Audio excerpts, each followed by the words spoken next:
Welcome back to another episode of How to Make a Living with Music. In this video, I had the opportunity to talk to someone known as Tom Dupree III, and he has an awesome history where he was actually signed to a record label, and he's toured with major artists. He's played arenas to over 30,000 people, and he's made a living with music, like completely with music. Now, he does it in a unique way through a service called SoundBetter, where he gets to just play and record drums all day, and it's a pretty unique way that I think a lot of artists don't realize they can take advantage of.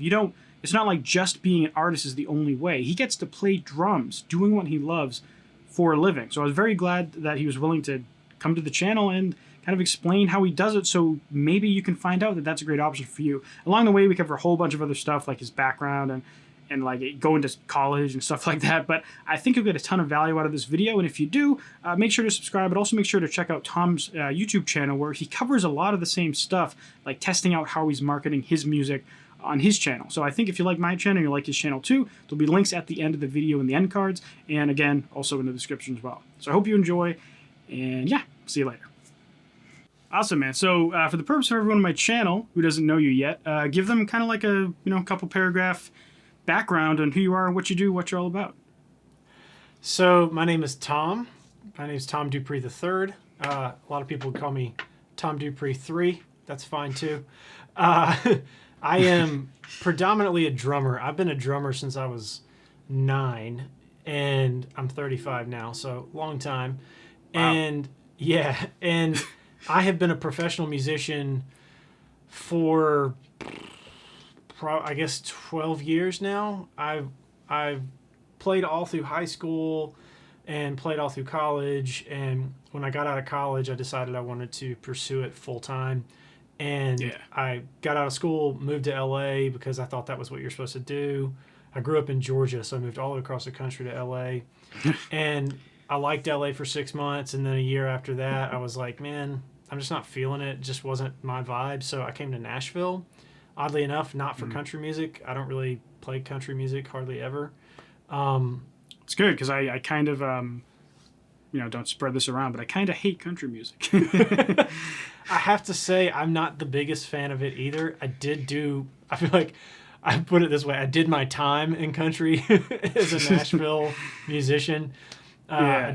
I did a few years worth of time in country, and at the time I was like, man, I need a job. I'm tired of waiting tables. And because I had been in a band right when I moved here. I put up a video that is stupidly since been taken down. I posted a video. The first video I did on YouTube was in 2007. It was a drum solo, and I put that on Craigslist. This was a very different world at the time, obviously. I put a link to that on Craigslist, and it was like looking for a band, and this band found me, and I joined the band like a month after I moved here. And we ended up, like, long story short, with a record deal with Universal Republic by the end of that year. So it was a crazy whirlwind from the time I moved to Nashville to the time that happened. And I was in that band for a couple more years. We did the whole like $100,000 record thing. Chris Lord Alge mixed the singles. It was awesome. And then He's like a legend in the mixing world. Yeah, he's like the guy in rock. If you want somebody to mix your record, it's him. So he mixed the singles. They sounded insane, as you can imagine. And then they never released the record, which totally sucked. Wow. And we were stuck in the deal, for another year. They gave us all these promises. We're going to put you on tour. You're going to be in supporting slots. We're going to put out the record. We're going to do this single, then this single. Had a whole plan, and like literally none of it happened. So we were super bummed. I had to get a job waiting tables again, and I had a record deal with Universal Republic and was waiting tables on Broadway in Nashville. And we would sit for like our team meetings before the shift starts, and my boss was like, while you're here, I want you to be here. I want you to work. I hope, whatever it is you're trying to do comes true. I hope your band gets a record deal. I hope you do this. And I was like, head in my hands, like, I have a record deal and I'm still here while I'm here, Yeah.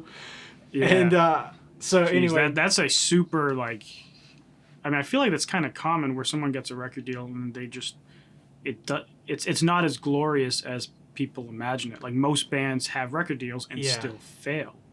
It is sucks. unfortunately all too common. It's Yeah. getting a record deal, I think, is amongst like the indie music world is seen as like the goal. And once you get the record deal, everything's good after that. I've hit easy street. But in reality, getting a record deal is like getting into college. The hard work just begins. All this work you thought was hard beforehand is a joke compared to what you're about to have to go through. And it doesn't even mean you'll get a diploma. In our case, we paid our money and the professor just didn't show up. It's like, all right, well, I guess we're not going to go to that class anymore, but we still have to pay tuition. So that's kind of what a record deal's like.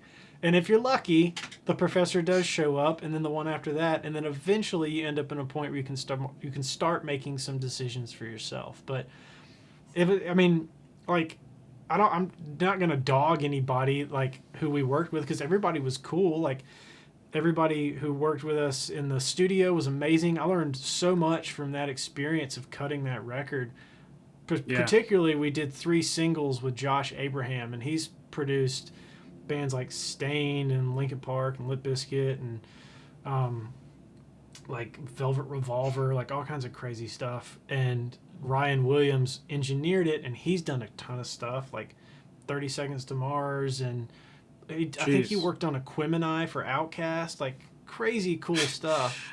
And so they were rad. And then the guy who signed us, Jason Flom, is the guy who signed about a quarter of the major catalog that exists on radio at any given time. And he was super cool to us too. Like, he wasn't a jerk. It just, there was a thing going on, I think, outside of us that we didn't know anything about, and it just ended up not working. Like, even Jason was really cool about it when he finally let us go. He was like apologetic. Like, man, I'm sorry. This just didn't work. So you can't point your finger at anybody and be like, man, you screwed us. Because that's not what happened. It just didn't work, which is super frustrating. It's like, they're your dreams. Bye.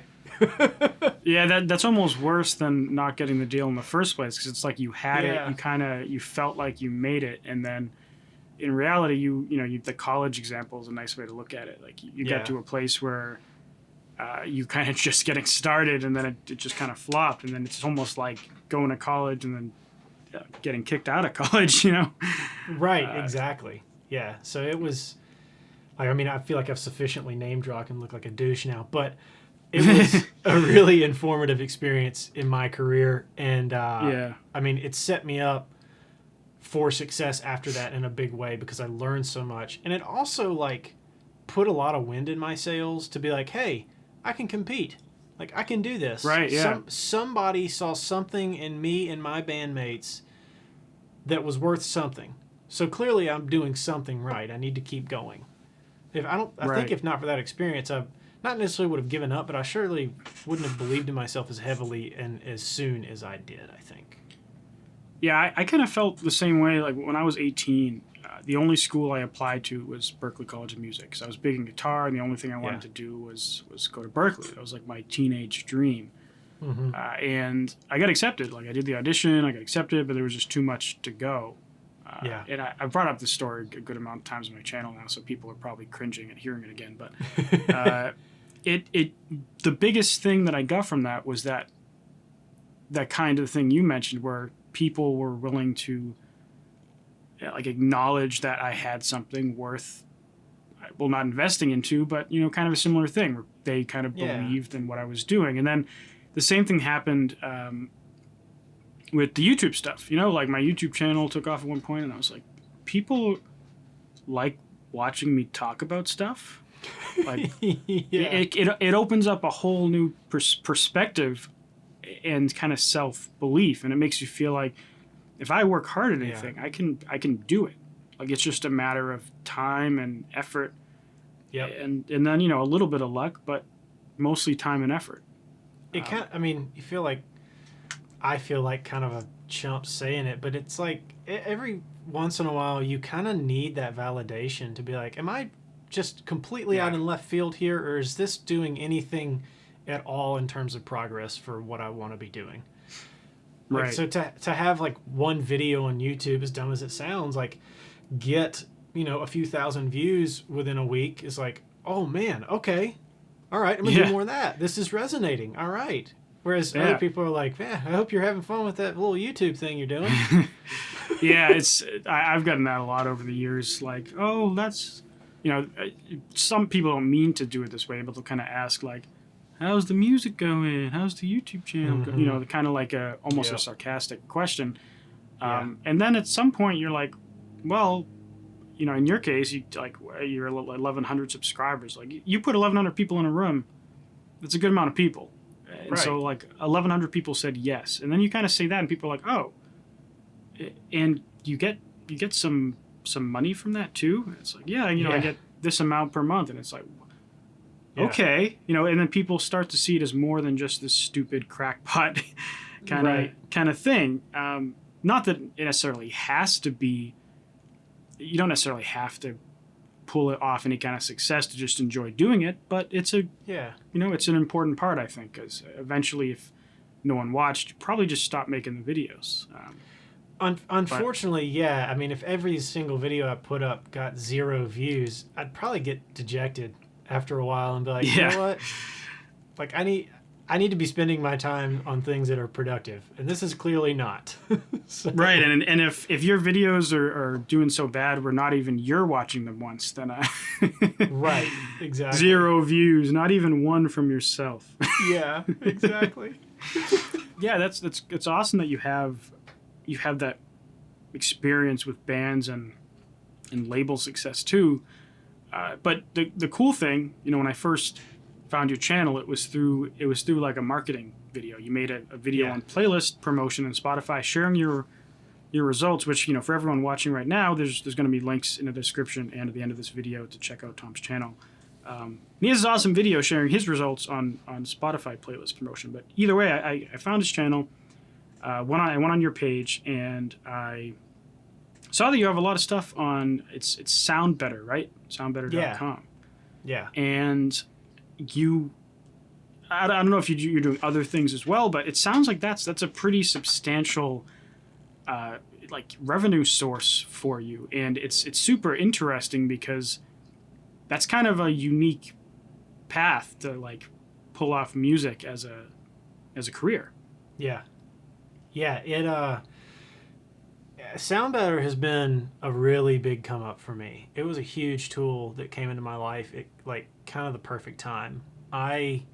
So after the record deal fell through and I was waiting tables, I ended up getting a gig playing for a country artist, and I did that for several years, and I got married in 2015, and I just didn't want to be on the road anymore.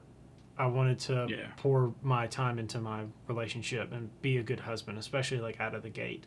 So I quit at the very beginning of 2015 in January and decided I was going to build a studio in my basement. It was a dream I had had for years, and I finally did it, and took 6 months to build the studio.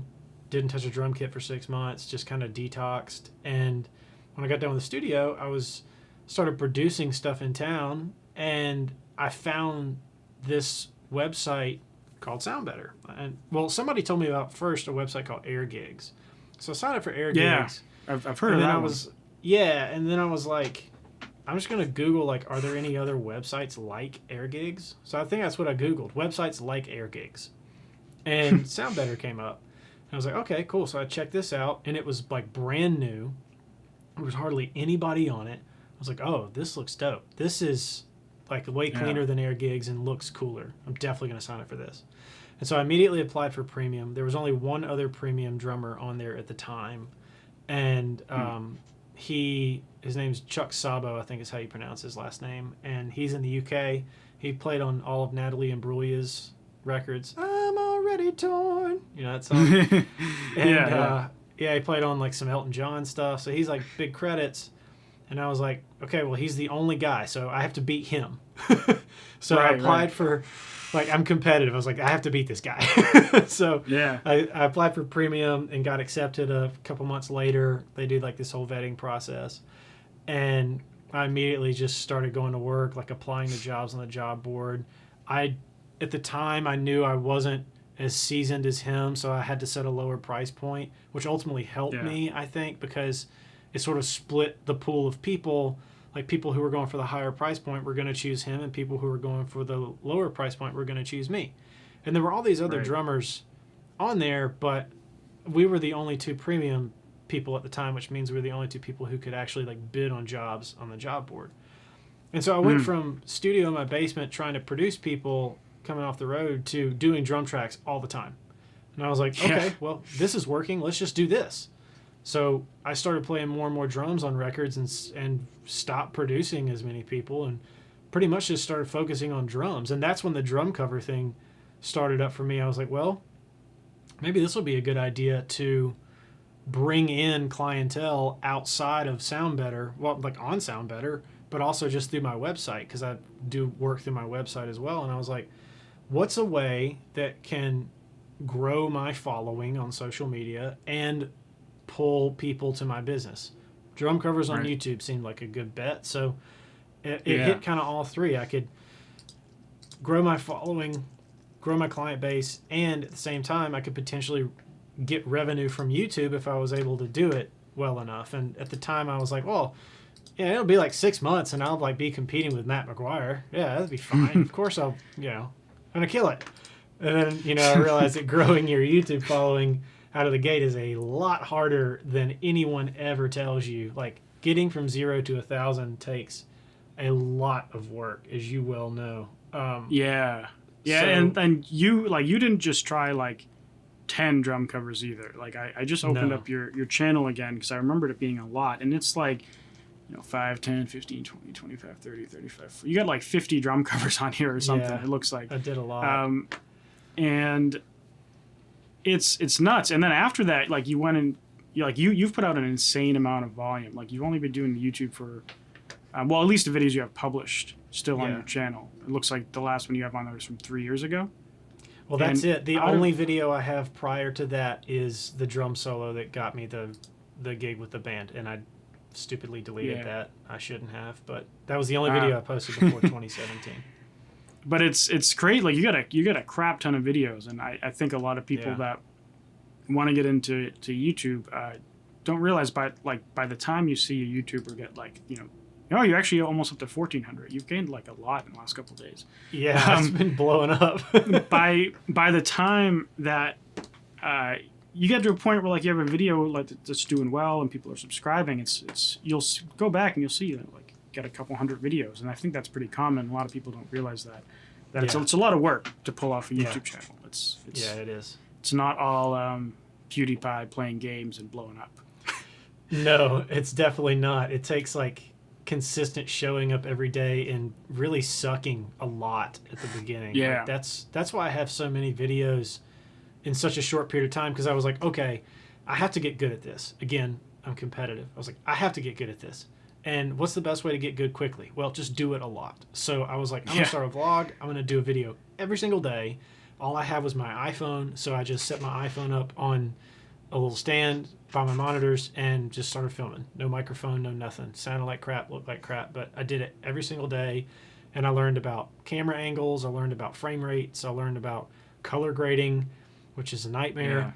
And like all of that stuff. And eventually I, ended up getting a DSLR and ended up getting a microphone and ended up getting a light. And I now finally have gotten some like practical lighting behind me in my room, which made all the difference in the world. And so it's those little incremental steps. Like if you look at my last video compared to the like first vlog I did, it's a staggering change. But all of that was incremental, day in, day out, from just showing up and doing it.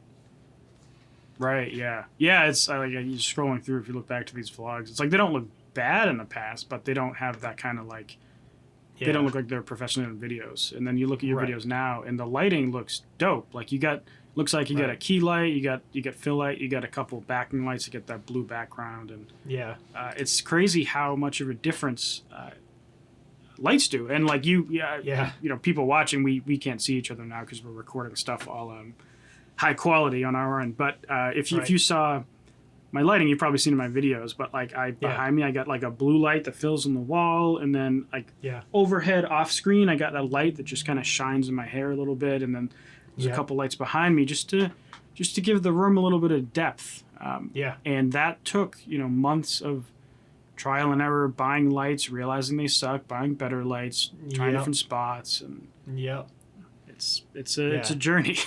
You have to be willing to test and fail publicly if you're gonna try Right. YouTube. That's what's so painful. Yeah. You're like, and you can't take it down, because then, like, if you make a really crap video and then, like, it does well, you're like, well, dang it, I definitely can't take this down, even though I hate it.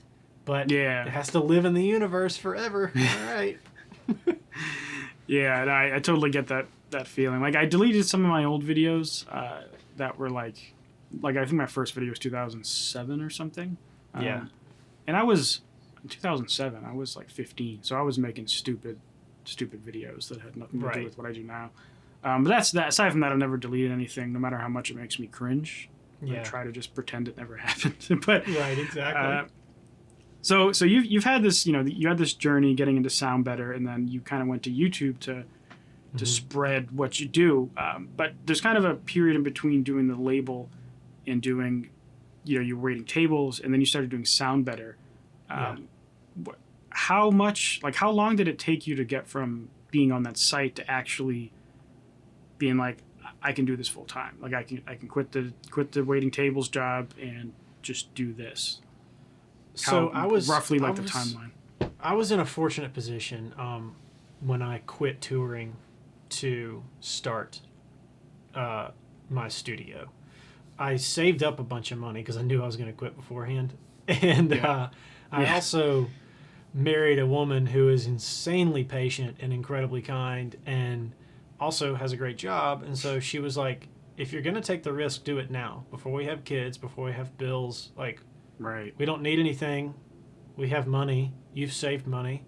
Take the risk. So I didn't have to have another job at that point. I was able to take that first year and build my business and defer to my wife to cover more of the bills than her fair share. And she was super cool and supportive about that. And I, like, no matter whatever success I end up having in my career, like, I owe her all of it, because she gave me that freedom the first year of my business to let me do that. If without that, it might not have happened. It certainly wouldn't have happened as quickly. So that was a very fortunate thing for me. So I feel like there's only a couple times in your life when opportunities like that come. Like, one is, you have a spouse that can be a support mechanism. Same for like going to college later in life. Like, that's kind of a similar situation people do. But and then the other one is just not being an adult yet. Like, I know people who they have a year off before college, or they're in college and they're fortunate enough where they don't have to work. There's only a couple of times in your life where that can happen. So it's good that you were able to, like, actually utilize one of those. And your wife sounds awesome, because that's not easy to do either. Yeah, you gotta be able to see those moments when they happen and be like, oh, okay, it's time to put the hammer down. I mean, that's one of the reasons I think that I like, just recently I've been getting so much more work, and my channel has been skyrocketing because I've been, or like for me, up to 1,400 followers. But that's a huge jump from 500 that it was in March, because that's super fast. I saw this time at home, instead of as an opportunity to watch Netflix and play video games, I saw it as an opportunity to work my butt off and cover some ground. And so I've just been going nuts, working hard during quarantine, rather than just like goofing off and being bored. And I get people texting me and sending me stuff all the time, like, hey, just to help you with your boredom. I'm like, dude, I'm not bored. I promise you. I'm working my butt off. I feel like I see that all the time on social media with quarantine now, or I guess not now, but the last couple months. People being like, now that you're bored at home, like, here's some stuff to do. And it's like, bored at home, this is the busiest I've been in my entire life. Like, yes. Yeah. And for you work from home already, so your impact is essentially zero. Yeah. Maybe it's a little harder to buy groceries and stuff like that, but and for me, I'm fortunate enough to work at a company that I can work from home very easily, and so for me there was very minimal impact. But the side effect is that there were kind of two sides of this. There were people that it sucked, but they got laid off because their jobs Yeah. couldn't keep them. But they kind of had a unique opportunity in life that I bet some people are capitalizing on. They can't work right now. They have all this time, and hopefully they decided to give their dreams a try instead of just watching Netflix and playing video games. Yeah, exactly. I think Harper Lee wrote To Kill a Mockingbird in a year because her friend gave her, I don't remember what it was like 20 grand, and told her, take a year off from work and do what you want to do, write your book, because she knew she wanted to write a book. Wow. And so that's how she wrote it. And then like the one that's been going around all the time is what's Isaac Newton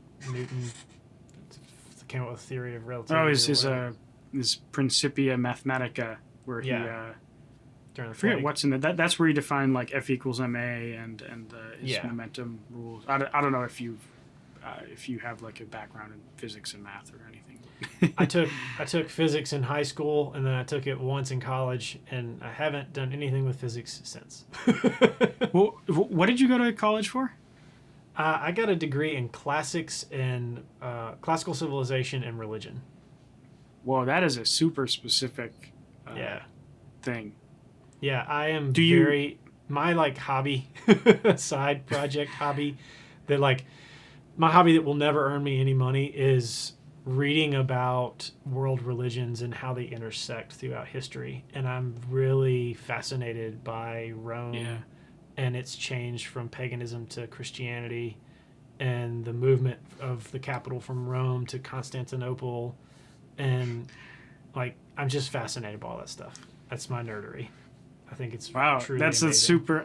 I took a course. I took a couple courses. There was one called like Poverty, Wealth, and Capitalism. There's another one that was World Cultures that went through that in college. It was like a gen ed in college, and that stuff is super interesting. I mean, so one thing with your degree, I'd imagine that when you went into that, did you have any kind of job? Like, do you regret going to school for something that it sounds like it would be hard to get a job with, or are you happy now that you have that experience so that you can kind of just pursue it on a passion level? Yes. I used to see that happen all the time. Like, I worked at Starbucks going through college, and I had a lot of friends that worked there that they went for some of those degrees that were they're not slated for a job. You know, they're kind of these niche things, 100%. and they're cool.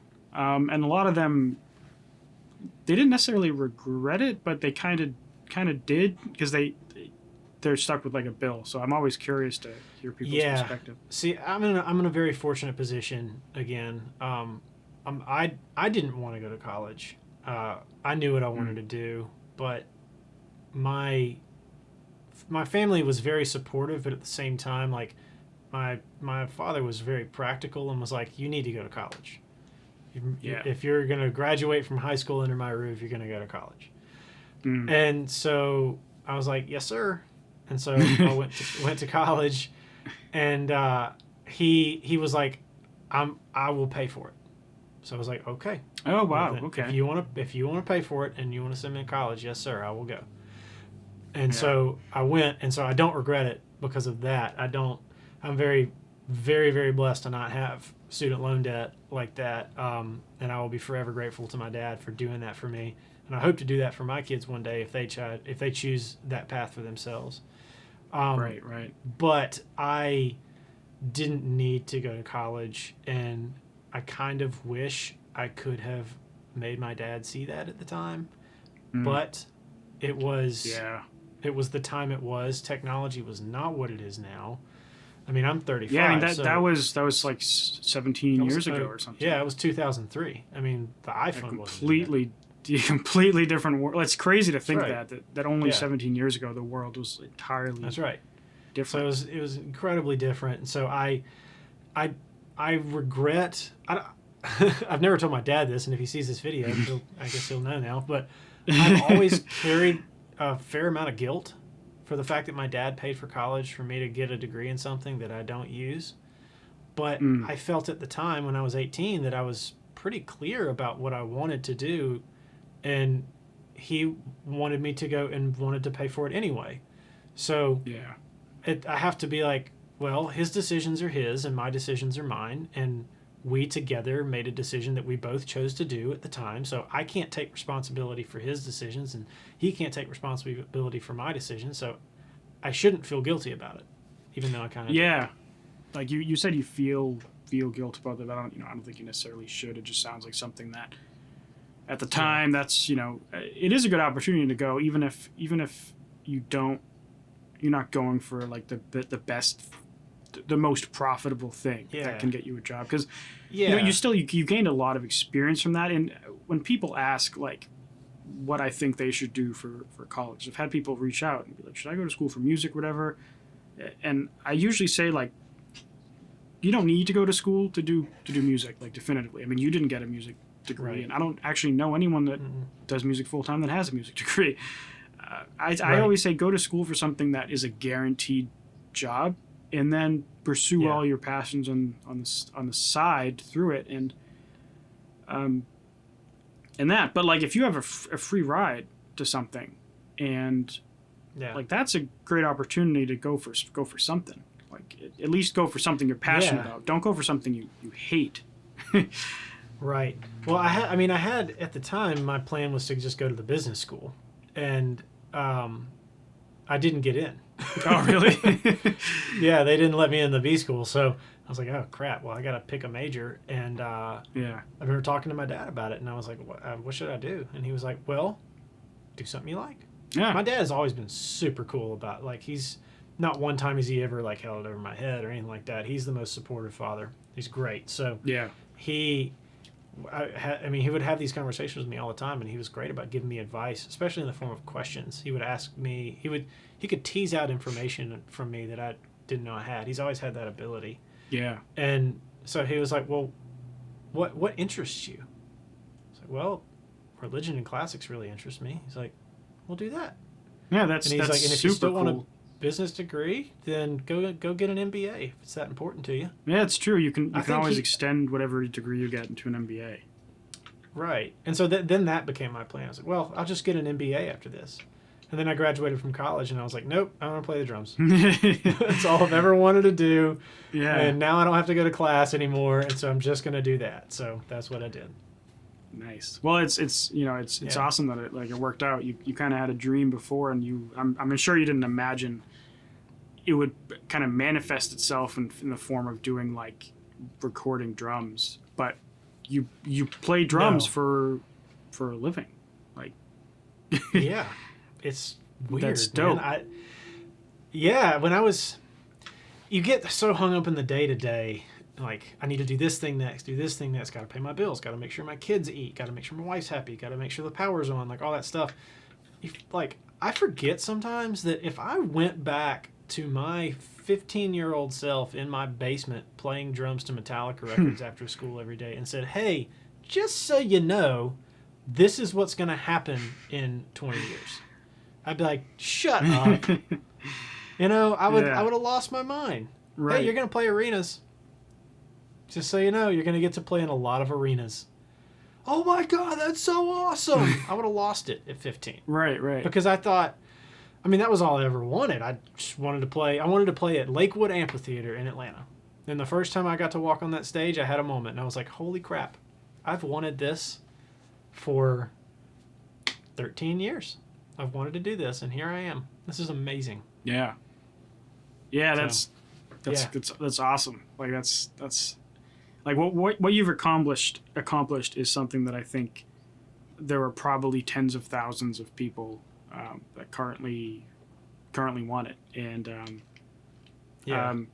it's good that like you realize that, because like I think of I still have a day job or a day career that I enjoy, right. But I still do all this music stuff as kind of like a night career.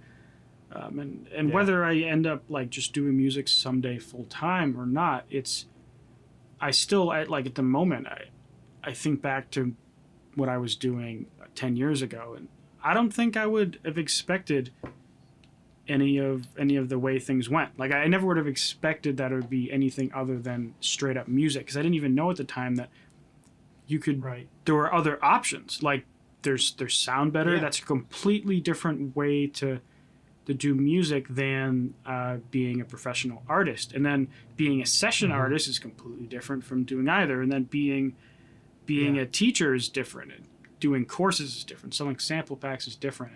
And that, that's kind of the point of this kind of video series I do, is to show people that it's entirely possible to do it in so many ways. And you do this particular niche, but you still release music, and you just came out with a song 2 months ago or so, right?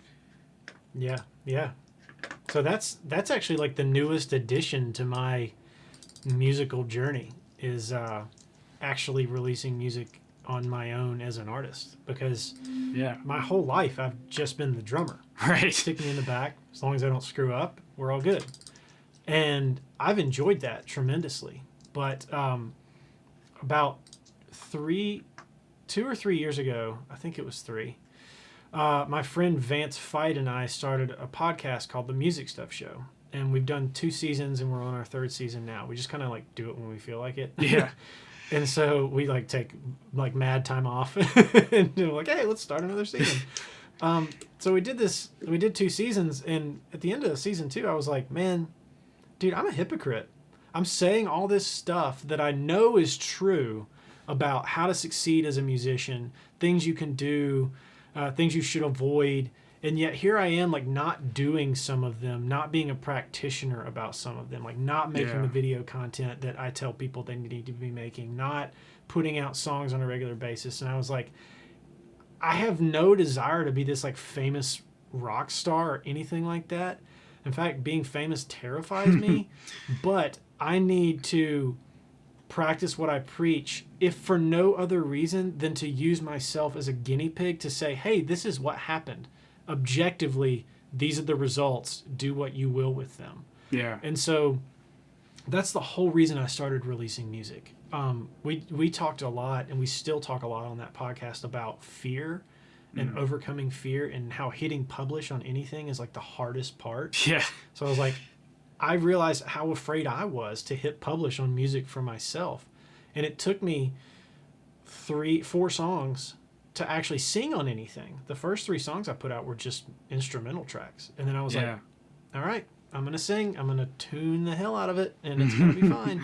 But I'm going to put it out there in the world. And then lo and behold, it was like, hey, I'm not as bad as I thought I was. Right. And other people were like, hey, I like your voice. It's like, holy crap, really? Yeah, this is you're cool. Actually doing pretty good for someone who just got into it. I mean, like, just looking at your bio, you say right there, in 2019, you began releasing music under the alias TD3. And you got 2,000 monthly listeners, and one of your songs has 30,000 streams. And I agree that it's that first publish especially is a little bit terrifying. The first, like, I've been doing music for 16 years or something, and you've been doing it for even longer. I didn't release anything on any like Spotify or whatever until 2.5 years ago or something. Because I just didn't think that it was like, there was kind of a fear, like, this isn't good enough. It has to be better. And in hindsight, it did have to be better. Well, it didn't have to be better. It could have been better, should have been better, but still, people don't. There's something to be said for just putting your stuff out and seeing what happens, and you'd be surprised what people will like, and the kind of the motivation that gives you is very powerful, because now you have someone watching, and that means that there's a bigger push to actually improve the quality. I bet if we went back to your very first release online, it wouldn't be nearly as good as your last one, because you have this driving force of, every time I put out a song, it's publicly available for everyone to hear. So I listened to the first song I released, Glitch, and I'm like, God, this mix is bad. Yeah. and I feel the exact same way when I listen back to the music, 2.5 years ago, and then even worse, the stuff I didn't release. But I still kind of wish I got into it earlier, just because, it doesn't really hurt you, and it kind of shows a cool journey of growth that I think a lot of people like to see. Yeah, that's one thing that I've had to internalize, is that it's more about the journey than it is about having this perfect portfolio of completed work. Yeah. Because that's the thing that resonates with people. That's the thing that resonated with me, with all the creators I watched before I posted a video. Like, being able to go to, like, go to Peter McKinnon's channel and go back to, like, the first video he posted. Like, he's a professional photographer and videographer, and you go back to the first video he posted, and comparatively, it looks like crap. Yeah. Like, all right, well, if this guy started here, then I can start here too. Okay. Yeah. Cool. This gives me hope. And I think something that's the same can be said for Spotify songs, but you don't see that as much. I kind of wish, I mean, maybe I just don't know about the artists that do that, but I really hope that there will be more artists, or maybe I'll discover more artists where I can go back to the first release and be like, "Ooh, this sucks." Yeah. Cool. Yeah. And they've got, 2 million average monthly listeners now. Like, great.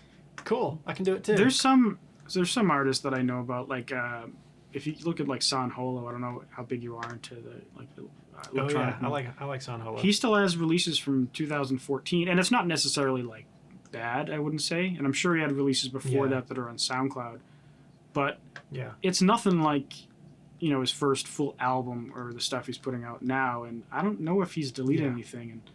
And but there's a lot of cases where there's artists, especially in labels, where by the time they're releasing music, they're kind of already been vetted by someone. Right. And they might kind of be like, okay, we want your entire profile to be a slam dunk, so we're going to, like, delete songs from the past. So I think the label thing does that a lot. Like, Charlie Puth had to, like, wash his whole YouTube channel because he had a ton of stuff on there, like music videos and stuff that he just goofing around making. Yeah. And I think they made him wipe a ton of it. And I don't know about Spotify, but wouldn't be surprised if they made him do that too.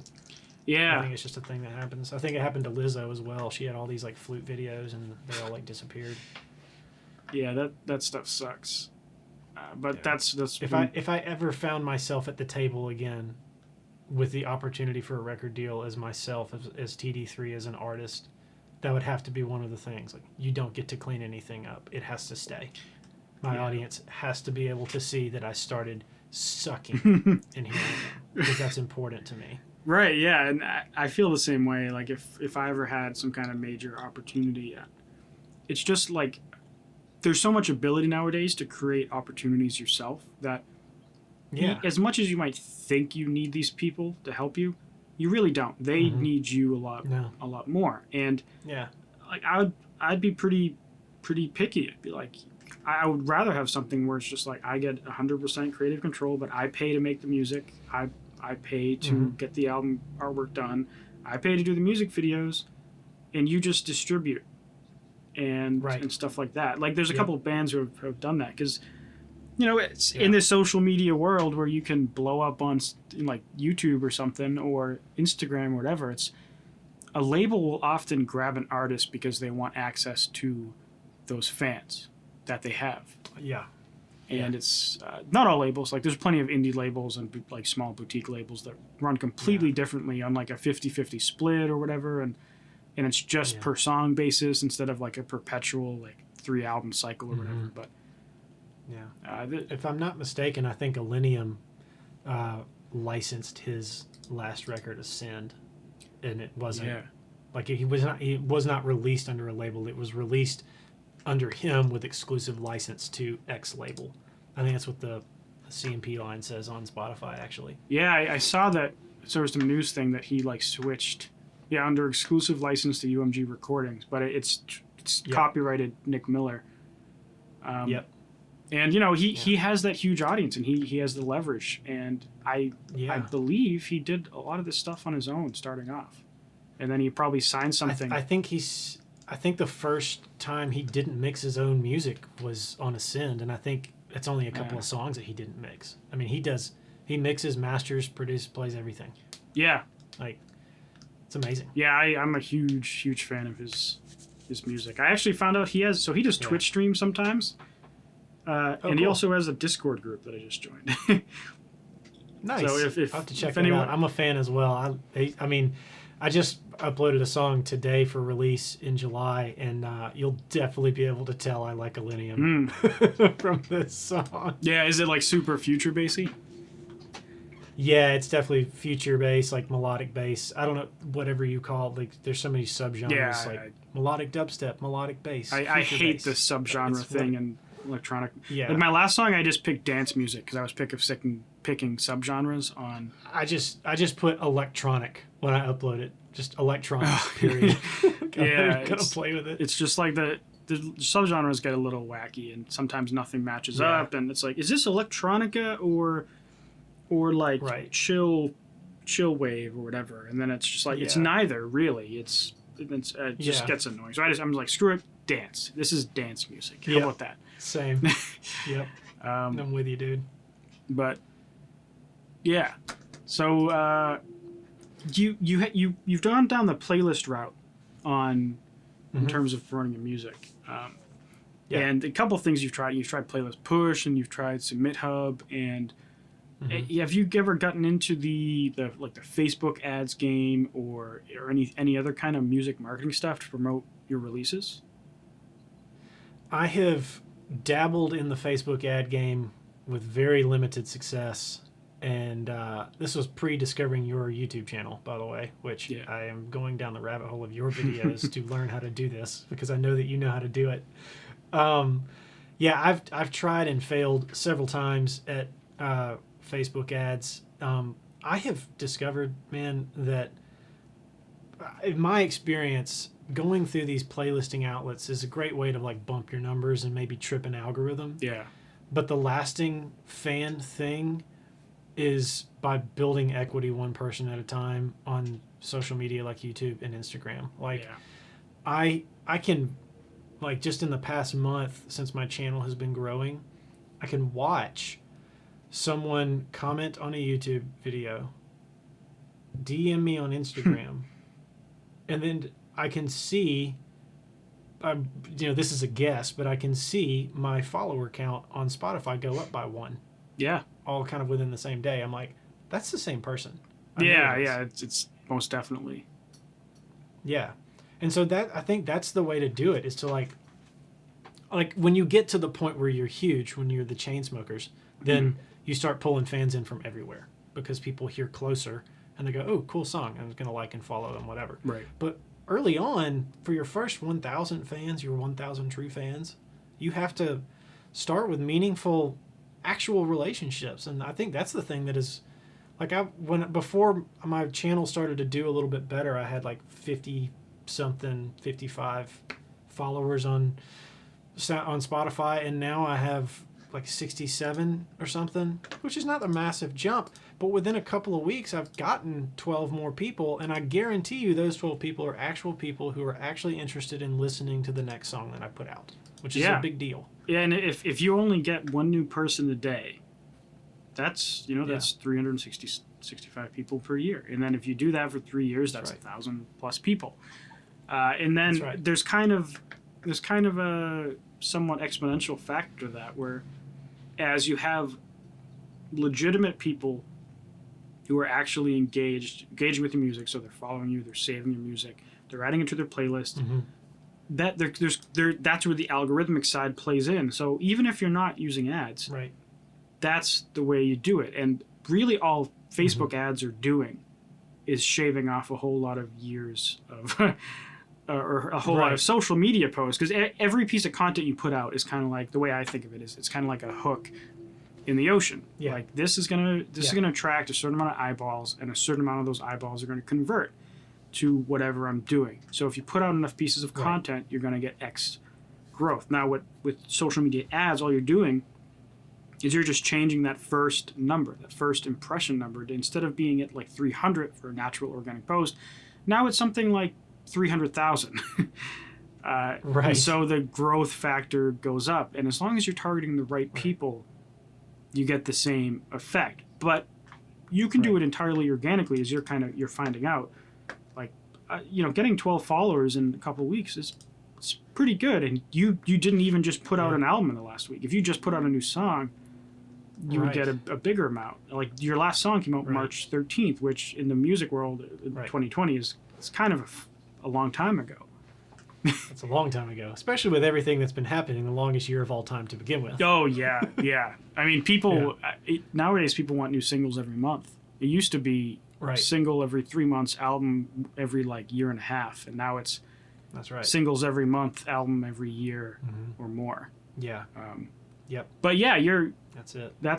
I'm glad you brought that up because it's the playlist stuff. It really doesn't get people to be your fans. It causes them to listen to your song and never hear of you again. Right. And I do think, like, I still want to play with, I'm not prepared to make a definitive statement of yes or no on this, but I still want to play with, like, what if I just went through playlisting stuff and spent enough to trip the Discover Weekly algorithm? What would happen then?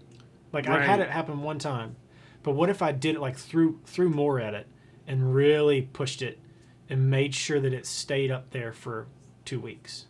yeah. I wonder what would happen then. I wonder if you would get actual followers and fans out of that. I'm just curious. Yeah, I mean, Like, that's the cool thing about might this be a is test I'll do one day. it's a lot of this stuff. There's really no science to it. It's kind of just test and report, which is what I've been doing, is what you've been doing, and Yeah. I still do. I still go through Submit Hub, and like my new song that came out today at the time of filming this, I spent $50 in Submit Hub credits, and I got on seven playlists. So I'm not doing no playlists. It's just that it's more like 10% of my overall budget. And like right now, the ads I'm running on, I'm going super aggressive at like $50 a day for the first few days. And to kind of, so the playlist kind of supplemented. And I have my own playlist, and I'm also a curator on Submit Hub. And so obviously there's some value to playlists. But I just like lost my train of thought. The cost, I think what you're going to find, just kind of like a guess, is that you're going to pay a lot more to hit the algorithmic playlist, depending on like if you get a really good playlist with great engagement, it might be better, but I think you'll spend more. Just like for reference, like my last song, by the time I spent $200 in ads, it like blew up on Release Radar, which caused it to blow up on Discover Weekly, and 4 weeks later, it's at 43,000 streams.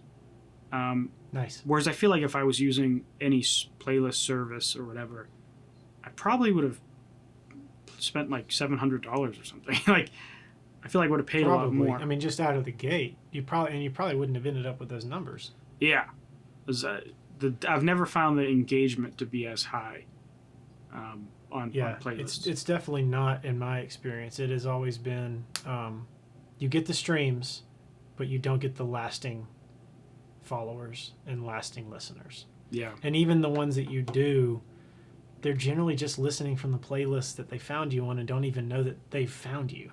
Yeah. They just probably have it on shuffle and just like that playlist. And they're not, I mean, I do that all the time.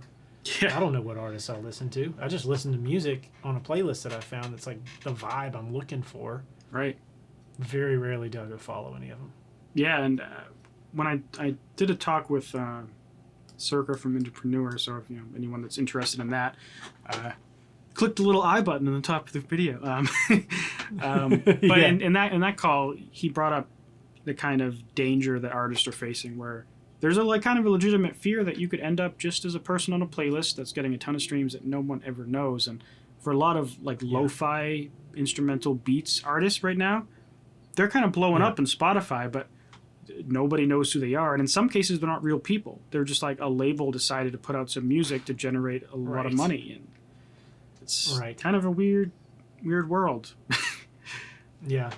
That stuff is, I don't know what kind of career, what your career looks like doing that kind of stuff after 20 years. Yeah. It'd be great. It might not be. I have no idea. But that stuff is like, I'm not going to try to downplay anybody's craft and say it's easy, but it's a lot easier to churn out non-melody based music without vocals. Yeah. Like, especially like lo-fi and like ambient music. I mean, ambient music, you just like hold a pad and maybe try like 6 or 7 chords over the course of like 4.5 minutes. Right. And hit publish. Like, you can do it. And then there's tons of playlists that, I mean, I listen to them all the time because I listen to them while I'm like editing drums and vocals and stuff in my studio. I'll have like very low playing ambient music in the background because I don't like just silence while I'm doing vocals and stuff. So I'll have that on while I'm editing. And I don't know who those people are. I don't know who the artists are. Right, and you probably don't really even want to know.